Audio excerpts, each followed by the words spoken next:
If this doesn't make me car sick, literally nothing could ever make me car sick.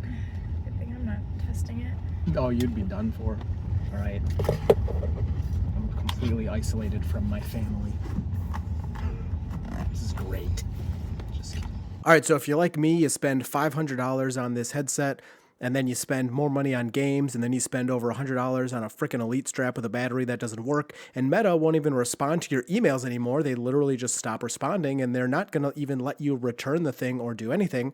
You want to find the best ways, all the ways you can actually use this headset and squeeze every cent of value out of it that you can. So I took it for a drive in the car. My wife was driving, and normally, we actually talk and stuff, but this is just to test it out for a video. You're on a road trip or something. I think, hey, I want to use this on an airplane or on a longer road trip. Maybe I could play some games or watch some videos or just kind of play around with the headset and see what's going on. Now, the first big problem I think many people are going to think about is motion sickness. Now, for me, that is never an issue. I've been on all kinds of boats, and I can look at my phone in the car and blah, blah, blah. And I don't get motion sick. I have literally never felt it in my life. Well, until I tried this, but we'll talk about that later.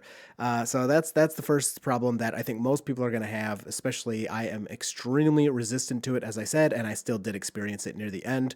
The next thing is you can't use any of the tracking features, which makes sense because, of course, the car is moving very fast. The headset does not expect a person to move that fast. So I get it. That made sense to me. Now, the bigger problem with that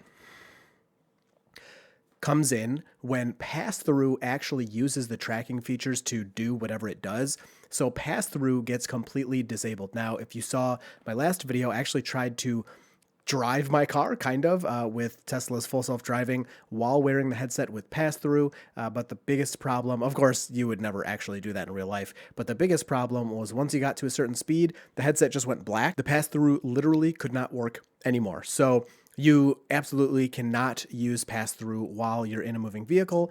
I am not sure if this will translate to an airplane or not. I would assume not, but you never know. I will be trying that in the future. So make sure you hit like and maybe get subscribed if you want to help me get to 1,000 subs if you don't want to miss that video. So anyway, back to this drive. When I got into the headset, it almost immediately disabled the pass-through. That happened automatically, which is really nice because it knew, you can't use that. So here, let's set up the headset in a way you can actually use it. Now, the other problem comes in when you don't have tracking, that disables most of your games. So when I went into the game menu to pick a game, I had the headset on, the tracking was disabled. I'm like, all right, I'm in my little home. I feel pretty good here. I don't feel weird from the car moving and me just sitting here. Let's try to play a game. Well, pretty much all the games were disabled. Ah, darn. So you can't really play any of the games unless you find games that don't need any type of tracking, which when they're on a VR headset, they probably need some type of tracking. So that was a no-go as well. Well, no big deal. I have my hotspot set up on my phone, so I figure, you know what, let's try some internet. Let's try to watch a video. Then, I don't need my hands. I don't need the controllers. I can just kind of relax. And again, if you're on a road trip or on an airplane or something, you're in a small space, but you can imagine you're in this massive space thanks to the magic of VR, and you can watch a huge video on a gigantic screen, even though you're in a tiny little area. Well, the good news is going on YouTube, it actually did work pretty well. And I did spend a little time watching a Mr. Beast video, and it seemed to work fine. The headset didn't get messed up. I did not have any problems with the screen moving around or kind of going sideways or anything like that. I was able to watch a good amount of that video, and it worked fine. Now, some problems I did have is it would kind of try to do the tracking or something again.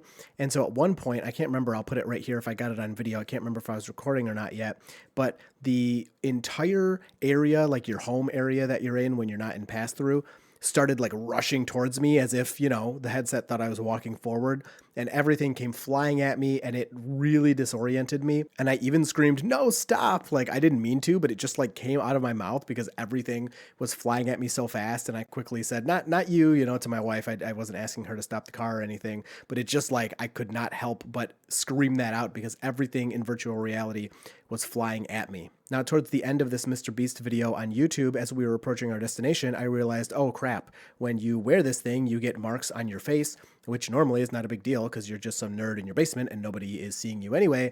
But we were actually heading to a Halloween event with our kids, and I didn't want to look like some weird freak. Actually, it was Halloween, so maybe this would have been the time to look like a weird freak with strange marks on my face, but I didn't want to look like that, so I made sure to take the headset off well in advance of arriving, and that's when I noticed, buddy, I actually feel motion sickness. I have never felt it in my life, and it basically just felt like nausea, but a weird kind of really concentrated nausea in the middle of my stomach that I had never felt before. And it was not pleasant, and it kind of did creep up my throat a little bit. Nothing happened, but I could feel that. It was very faint, but I definitely didn't enjoy it. It did pass after some time, and I have not noticed it again. But yeah, I did not like that. And so I think if somebody like me who has literally never experienced motion sickness before ended up getting some motion sickness, especially because my wife is a very calm driver. She does a very good job. She makes really smooth turns and smooth braking and things. If I couldn't handle having this VR headset on while she was driving, I don't think many people are going to be able to stomach that. Now, the big thing I'm interested in next is trying this on an airplane, because you are so cramped on an airplane. You're on there for hours. You could have a really nice form of entertainment. Imagine loading up a movie. Even if you don't have Wi-Fi, just put it on the headset. You could watch an entire movie, have a whole movie theater to yourself, and just kind of have that immersive experience, even though you're crammed in a little tube. Man, that could be really nice. Hopefully, it seems like you should be able to do this, minus hopefully the motion sickness. I'm definitely going to try it out, and I will let you know how that goes. Hope you enjoyed this one. You will see me in the next video.